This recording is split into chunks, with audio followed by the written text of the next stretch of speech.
Welcome into the Nashville Game Changers podcast. I'm your host, Jill Jelnick. Well, long before Nashville became a growing, exciting sports city, it was always a music city first. Nashville, home to some of the most amazingly talented songwriters, singers, and musicians across the country and in the country music space. And that includes our two guests today. I'm so excited to have Nashville's iconic country music duo, Preston Brust and Chris Lucas with us. Thanks for having also us. known as LOCASH. Yes, Guys, thank you so much for coming on. Wow, the iconic part, maybe. Wow. Yeah, Well, I don't know about all that, but I think you that's should nice. say it again. I think you just go ahead and say it again. Yeah. Okay, say it again. Yeah. Okay, I I will wasn't say it again. offended. Iconic Nashville. Well, thank you. I like Iconic it. Nashville You're country too music gracious. duo. I think what's really exciting is you guys are not a duo that just popped up in recent years. You guys have been around for 2 decades. Yes. Like you guys, there's a word we use for that. Old? Veteran. Oh, Oh, veteran. geez. Veteran. You guys OGs. are I veteran like OGs country better. music artists. You like Yeah, that better? yeah, That's from the OGs. sports We're OGs. world. We've been OGs. around for a minute. We borrowed the veteranness from the sports world, but We just didn't learn how to get out of the business. Once you get in it, how do you get out of the business? You know, don't. it's You try. tough. So. Well, and I know that you guys are both fathers. Family comes first. Yes. So busy with your evolution of the Music City Power Company. I can't Yes. wait to get into that. But first, I actually want to talk about when I thought about, I've always loved you guys for a long time.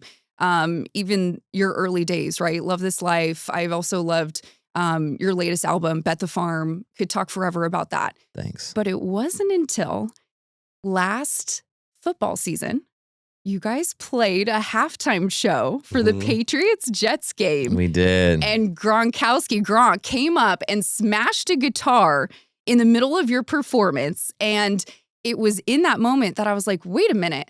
I have no idea if they're Patriots fans. You guys were wearing Patriots jerseys. Yeah. I was like, I have no idea if they're New England Patriots fans, but they would be great Nashville Game Changers. Oh, and I was like, thank oh my you. I like gosh. Thank you. Yes. How did that even come to be?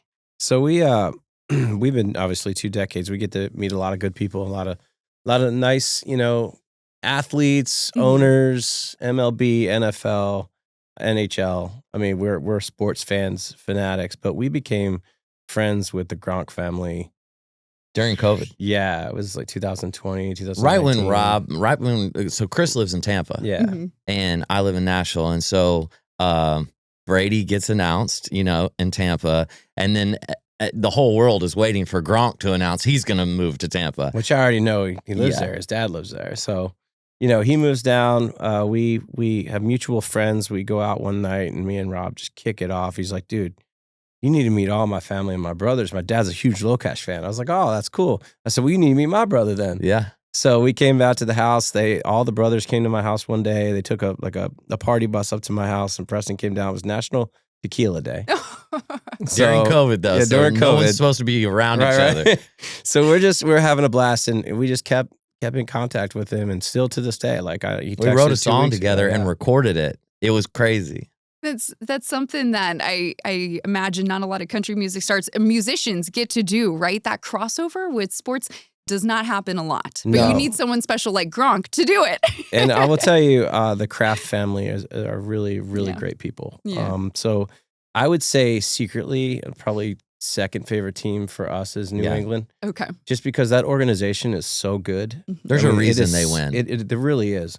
We've been there. They have us do the halftime show every year. hmm Every year we've done it for the Mr. Kraft, and he'll send us his Nikes and his shoes and stuff. And what a fantastic And the organization. cheerleaders dance and Yes. they, and then they got Thursday night football involved and it mhm. started turning out the lights in the stadium at Gillette. And it feels like, a mini Super Bowl or something. It's wild how they treat that performance. Yeah. You mentioned second favorite team. Does that mean the Titans are your favorite team? No, unfortunately, Oh, no. Chris, Unfortunately what? not. Who- Sorry. who- We've had a who- lot of well, buddies on the Titans. Yeah, we- yeah. We yeah. cheer for them Yeah. if they're yeah. doing well, but we're hometown There hasn't been a boys. lot of We're cheering homies, lately for you know? a couple years. They need a rebuild here. They're working on that. Yeah. They got the new logo. They got the potential franchise quarterback in Cam Ward. The new head coach coming over from 49ers, Robert Yeah. Saleh. So Yeah. they're putting the pieces in place. What are your favorite teams? Hometown boys, so I'm a Ravens fan. Okay. Yeah. Okay. Maryland. Baltimore. Yeah. Okay. Yeah. Which I'm shaky on that right now. You guys 'cause got a there's new lot. coach too.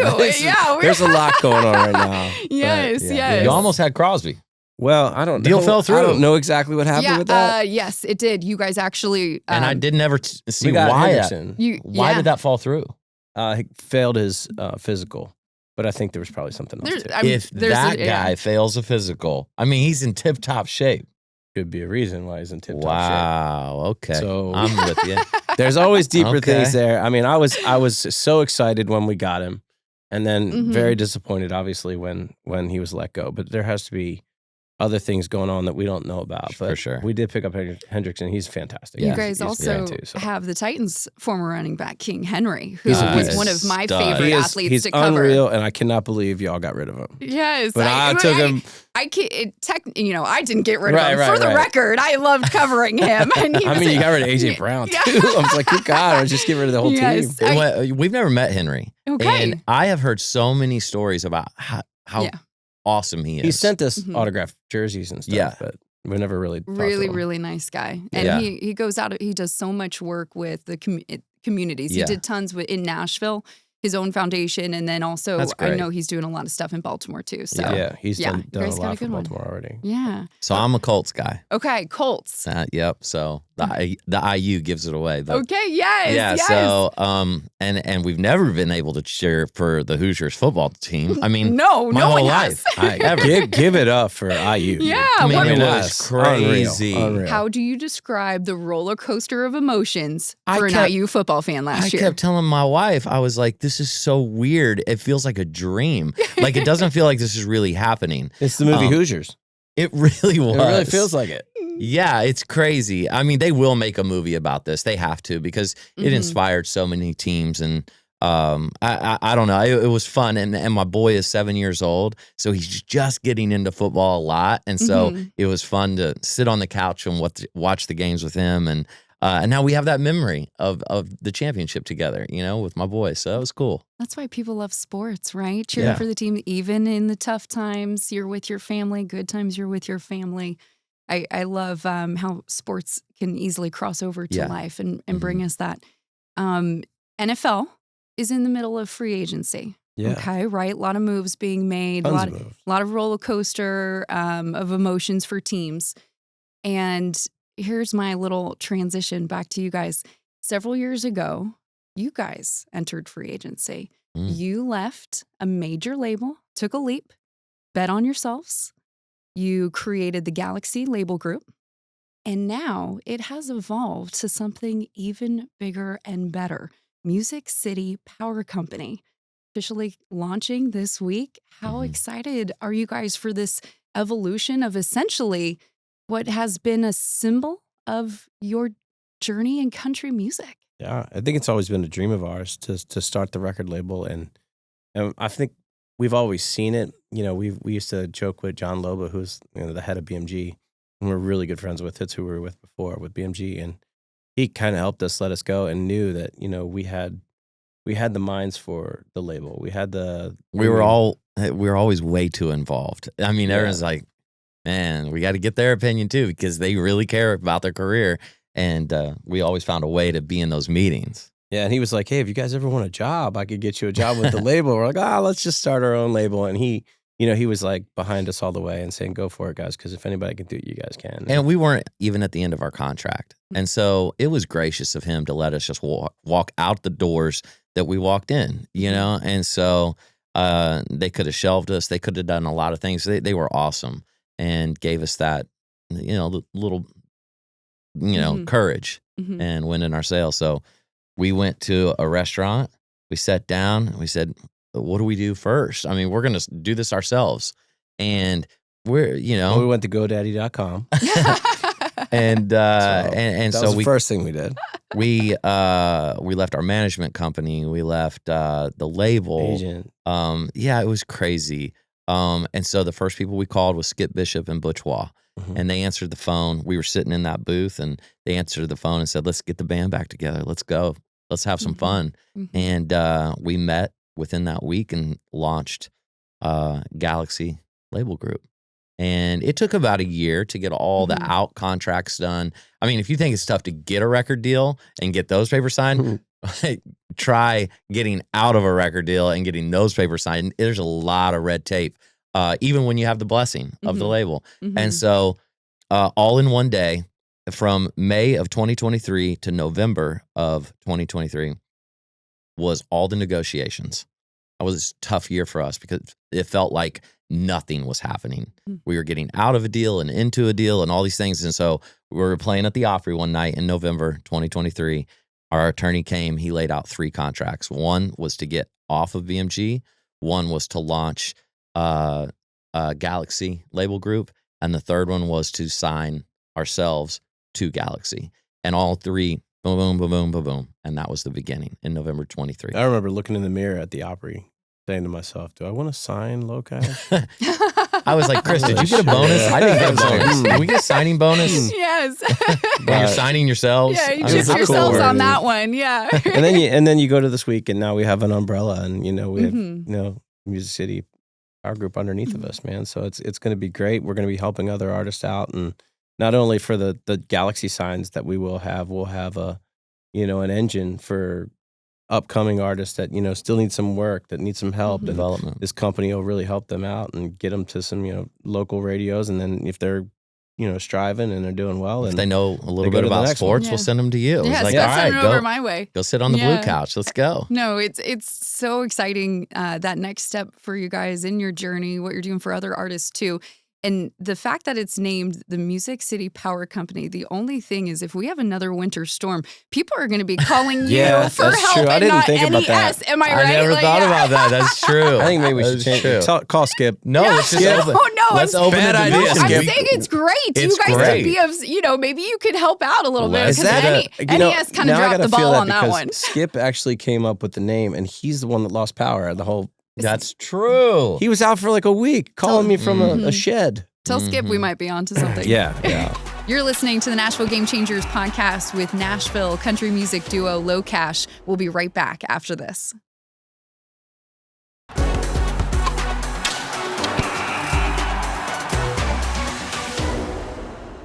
I want to talk about your journey, and because I do think that this Music City Power Company is basically an extended metaphor of how much you guys have evolved in the last 2 years.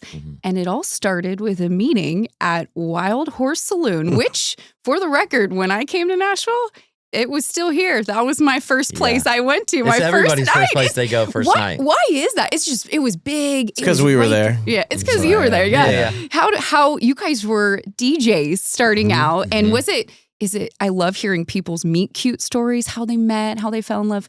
What was your meet cute story?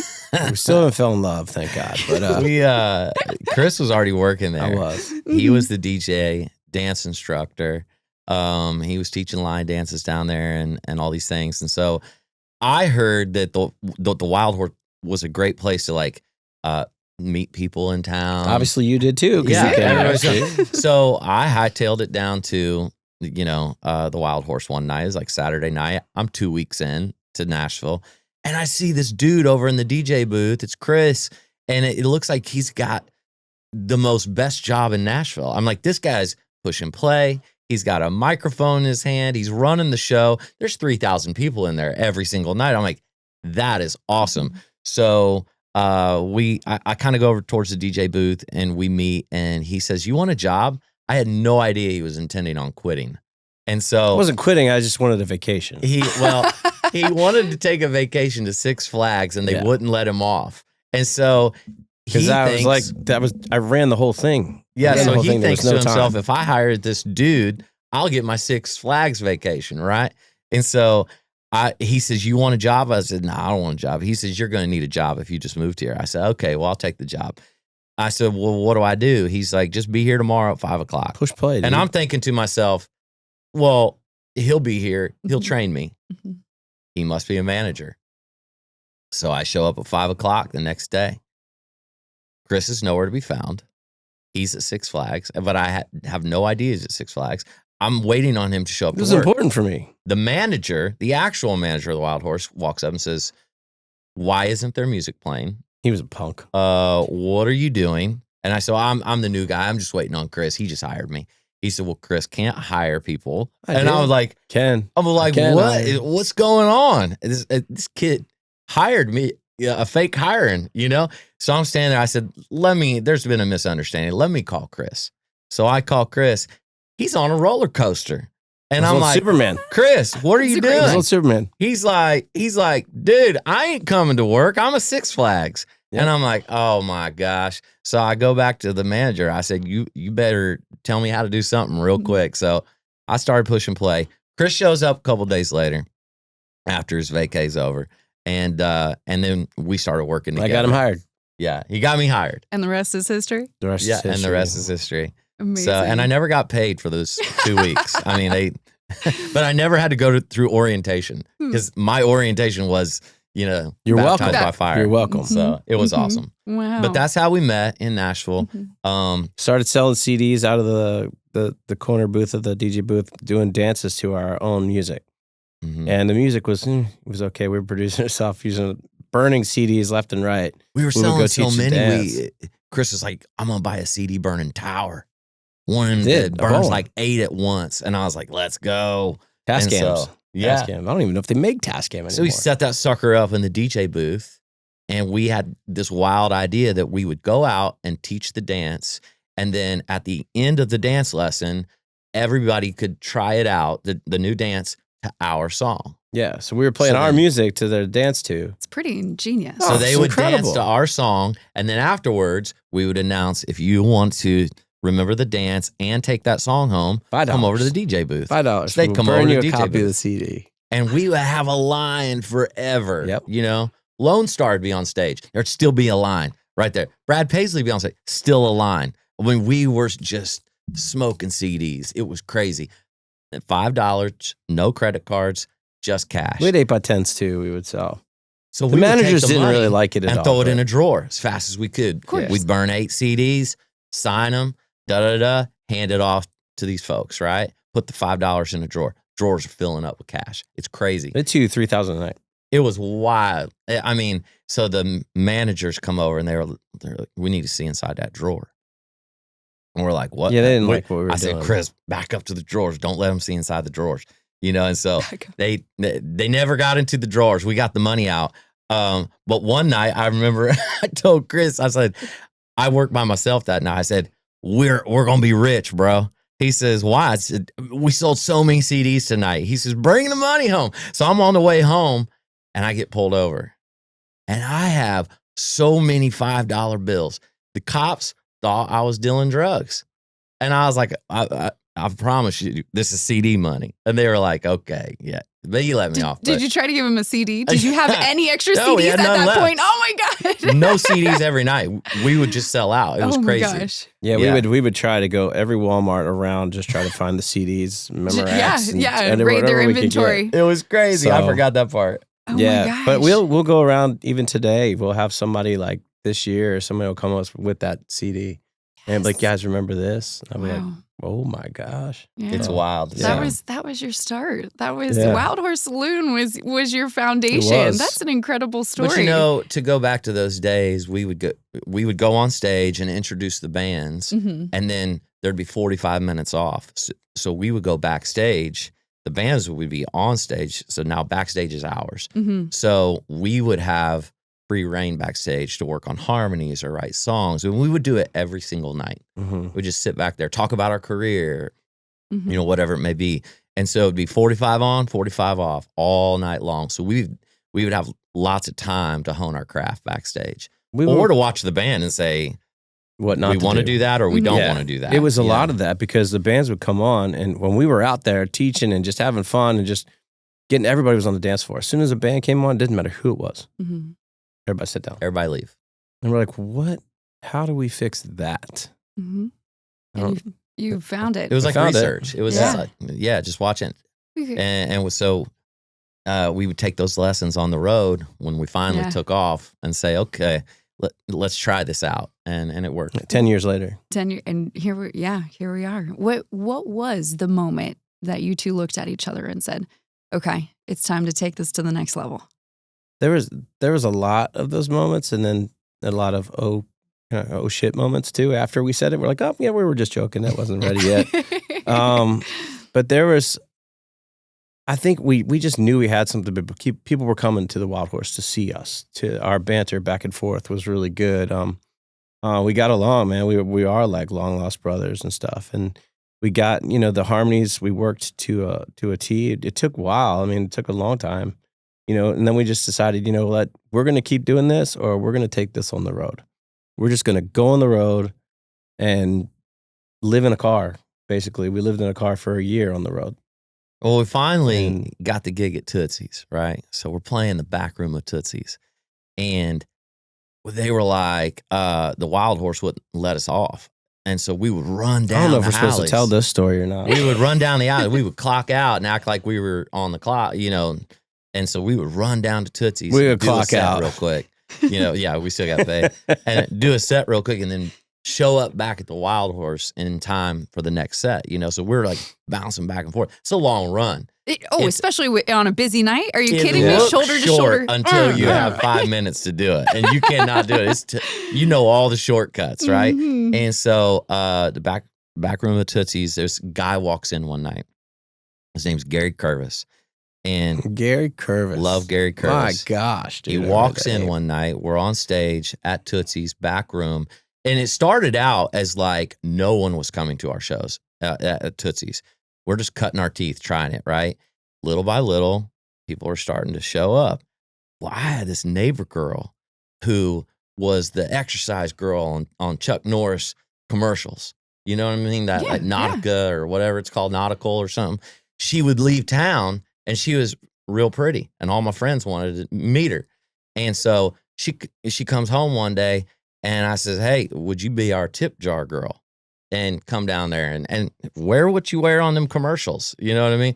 So she shows up. So we became the man show, basically. What? No. She showed up, and man, our tips start going through the roof. Isn't it funny how that happens? Oh, it just worked out great. And she's bringing friends, and they're all doing the tip jar, and it just worked out great, And we'd give them a little bit of money. And next thing you know, dude, I mean, it was just packed. Every night it was packed. Packed. Yeah. We started making like $50 to now, okay. Steve was paying us like $200 now. Yeah. And we would pay a band. We didn't even have a band. Then, we would just put together guys and like, hey, we're just going to sing these songs because it's Nashville. And you have to pay those guys too, right? And we would take the tip jar and give it to a whole band and give the girls money, and then Chris and I wouldn't take any. Yeah. But we're still on the clock over at Wildhorse. So we're making our money at the Wildhorse. That's a good point. My gosh. So that's how it all gets started. One night, Gary Curvis walks in. We have no idea who this man is. He walks in, and I promise there was a little door that they had just made in the back on the left side of the stage. There was no upstairs yet. None of those extra stages. Front stage, backstage. Chris Jansen's playing the front stage. We're playing the backstage, and we're alternating sets, right? And it's a Wednesday night, packed.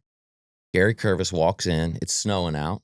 I'll never forget it. He comes in, takes one step in, and we're singing, and I look over, and I see this dude. He stops, did not take one more step in. He stops, looks at us, looks at the crowd. He says, I'll call you, and walks right back out. He was there a total of 10 seconds.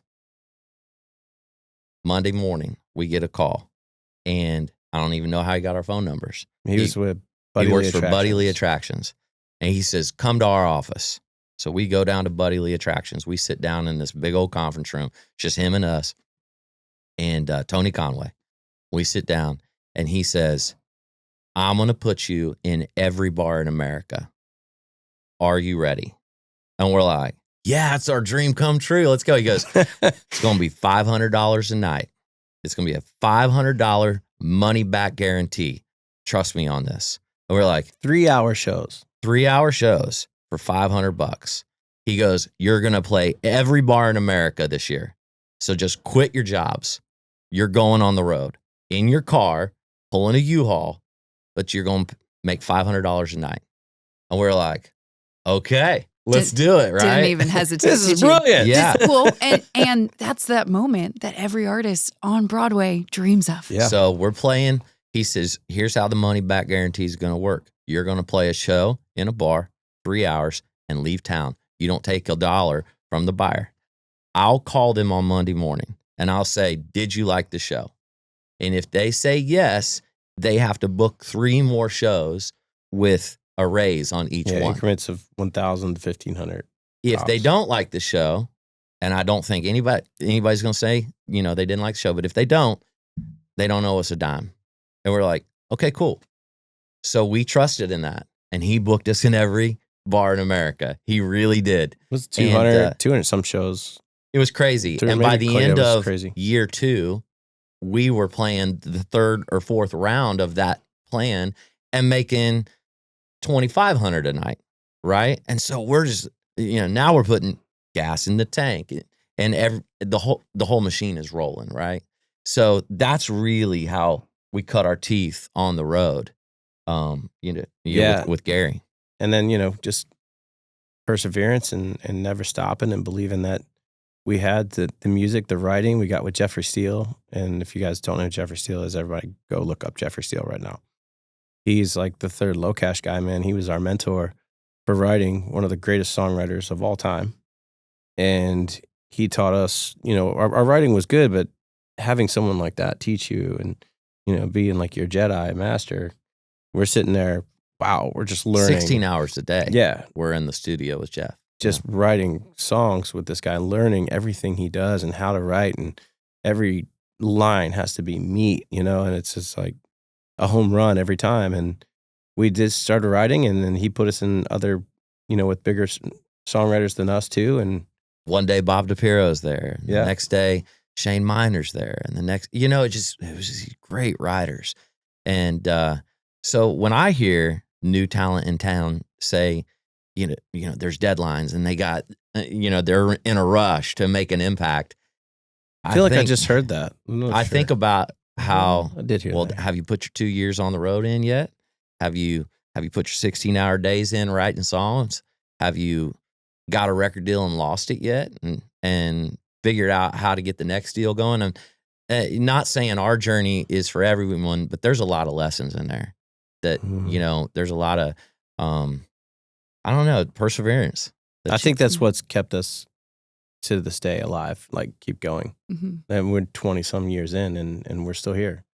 The adversity you guys had to face and showcase your perseverance, the ups and downs. And the real life that happens over the course of 20 years. Oh, yeah. In between Real the life. road trips. Life does not stop. Yes, So things are happening, and you're growing together and you're growing as an act. And it was been a wild journey. There isn't a day that goes by that we don't, when I'm sleeping in bed and, wife's next to me and kids will jump into bed with me and, and I'm looking at the ceiling and I'm like, I remember looking at a Jeep Cherokee ceiling, not knowing where we were going to shower. And I remember living in that Jeep Cherokee Yeah.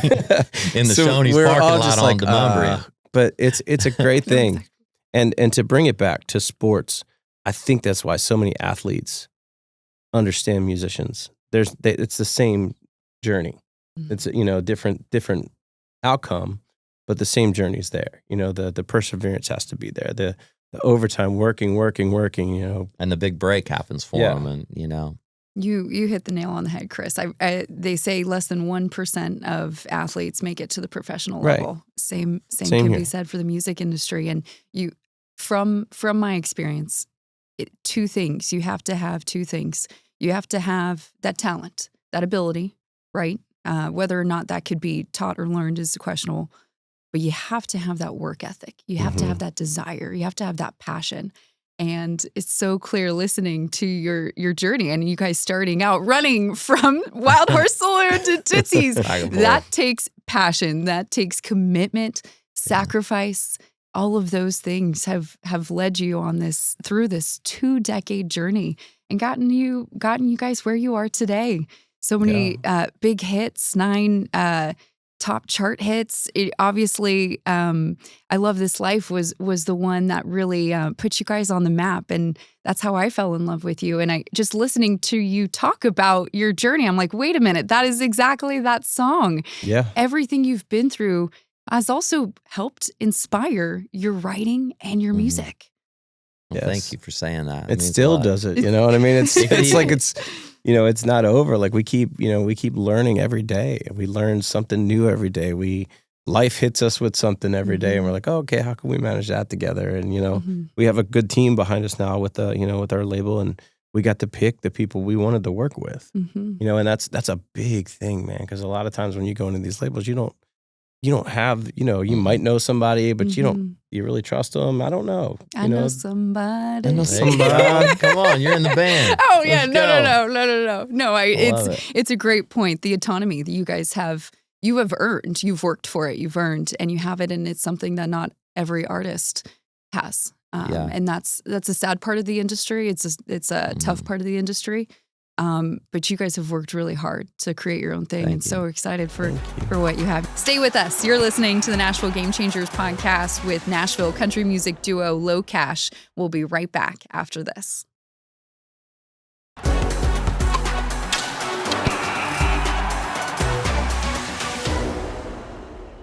I want to finish by asking you guys, because I feel like we've led up to this life that happens on the road, life that happens in this journey. What has it been like being dads while also being LOCASH? That is the greatest experience of all time. The greatest. There's nothing better than being a dad. It's hard. It's not easy. There's no book that tells you how to do it. And same thing with being married with the wife, and you're both the teammates. You're teammates, and you're trying to raise these kids right and give them something great to look up to in a world there, sometimes where it gets a little dark. And, but when we come home, man, and we literally, I moved to Florida just to get a little bit of the separation. Obviously we were established further down the line where I could, and get, my wife's family's from there. So I wanted the kids to get raised by their grandparents and meet their grandparents and their cousins and hang out a little bit more. And when I'm home, I'm dad, man. It's hard to get both of us to do, we talk no matter what, all day, usually about our kids, or our kids are FaceTiming each other, so we can't leave each other for some reason. It just doesn't happen. But, we're always working, but to be there, like my son's playing baseball, my girls are cheerleading, his son's playing baseball, his daughter's cheerleading. It's so fun to see. It's so fun to hear them say dad. And right now, my youngest, she's 8. She definitely has the, like, how long are you going to be, Dad? I'm gonna actually miss my middle child's birthday. We've missed a lot, which really sucks. I hate that part of it. But I'm gonna send her some flowers, and she's 10, but she's got 4 of her girls coming over. And I talked to her and I said, listen, I can fly home, babe. It's gonna be tough. I'm gonna have to drive a lot. And she's like, Dad, we'll go Monday. She's probably my most intelligent one. So she doesn't know this yet. I'll tell it on Game Changers, but my daughter's flying in for it. So she is. Yeah. Oh yeah, she's gonna surprise. Doesn't even matter if I'm there anymore. Oh my gosh! I said it doesn't matter if the dads are even there. Yeah, it doesn't matter. We're good. That's a good save. That's a good save. But they're best friends. Yeah. Wow. They are best friends. Wow. Yeah. Yeah. They're ride or dies right there. So yeah, they're just a few months apart. The wives were preggo at the same time. So pretty cool. Like Chris said, the family is just the most amazing part of all of it. My 10-year-old is starting to, and my 7-year-old starting to realize when the song comes on the radio that it's us. That's wild. And, my daughter on the way to school this morning, I took the kids to school and they wanted to listen to Dada songs. And I don't know how long that's going to last, so I was like, yeah, we're listening to Dada songs. My son stopped a while back. As they get older, it'll probably change, but I'm enjoying it now, that they get it and they want to hear the new stuff, and so that's fun. It's a nice little sounding board in the back seat. You guys, what you do, creating music, it's a gift that keeps on giving. And yes, you do it for other people, you do it for yourselves. Now you get to do it for your family. So cool. Yeah. Wow. Yeah. Kind of like a full circle moment for you guys. Yeah. It's cool. I was having a conversation with my son. He's 15. And I was like, the songs that I write are yours. You're the firstborn, but then, the girls are going to get some of it too, but you're going to be in charge of it. So I'm trusting you on this, you know. Unless you guys want to buy our catalogs. Yeah. They're for sale. There you I'm go. just- Yeah. That's a true story, though. Yeah. But we'll always have some piece in it and all the writing that we write. And he's like, man, Dad, that's really cool. And I was like, so there's a legacy there, you know, that I want you to hold on to and, you know, tell your sisters they're younger than you and share it. But I think my middle child's going to be in the music industry, unfortunately. I've tried to Fortunately and unfortunately. Yeah, I tried to talk her out of it. Yeah. But she loves theater and she's starting to sing a little bit more and sounding pretty good. My little one, I don't know what she's gonna do yet. So I'm gonna throw us for a loop here. Yeah, go for it, Preston. So no one realizes another way that we used to make money, and so it's a little secret hustle we had. We can't and talk it's about a sports hustle. Oh, that one. Oh, And so got you. what people don't realize is Chris. He can throw a 60-yard pass. Not anymore. My shoulder's pinned Yes, down. he now. can. My If the shoulder money's is right, pinned. he can throw it. It's pinned And down. he's a quarterback. And Was a quarterback. so I would find these big dudes in bars, and I'd be like, you know, He did. get a couple beers going, and I'd be like, my brother can He'd find college outthrow you. quarterbacks. I'm like, no, dude, I am not going to be I'd able to take a say, college I bet quarterback. my brother can outthrow you with a football. And they'd be like, where's your brother? And I, like, that guy right there. And they'd be, no way can he outthrow me. And I was like, okay, well, how much you got on it?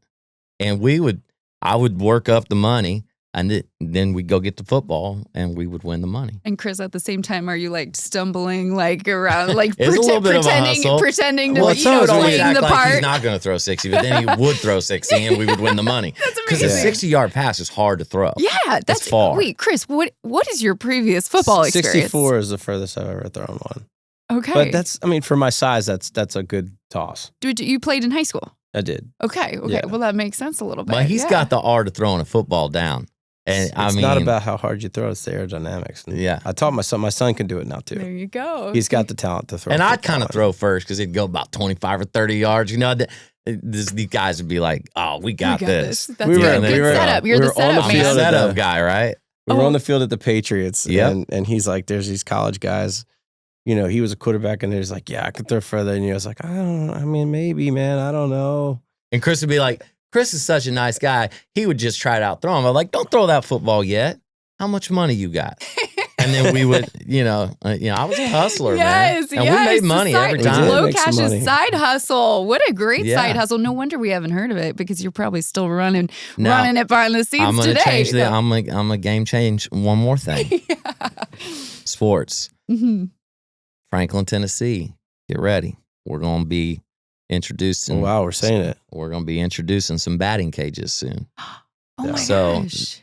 I'm not going to say too much more, but follow us Okay. for the journey. Okay. Chris has already launched some in Florida. They're doing great. It's called We're about Swag to grow Sports. that.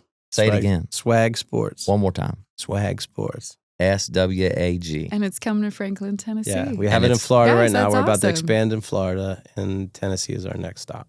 We're Well- excited about it. Well, the Fox 17 Sports Department, you're looking at it. Let's go. Is going to be there full force. Let's go. go. Would love to help hype that up. Thank Guys, you. wait a minute. Okay, so let me get this straight. You guys are brilliant songwriters, musicians, dads, and also you continue to help the Nashville community and are creating awesome spaces for youth.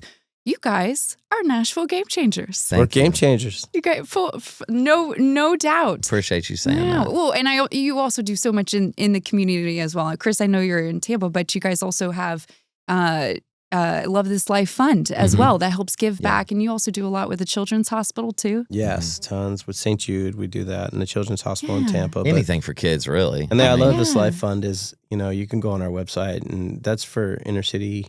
I'm from Baltimore. Not enough fields. There's really not even enough fields in Florida anymore.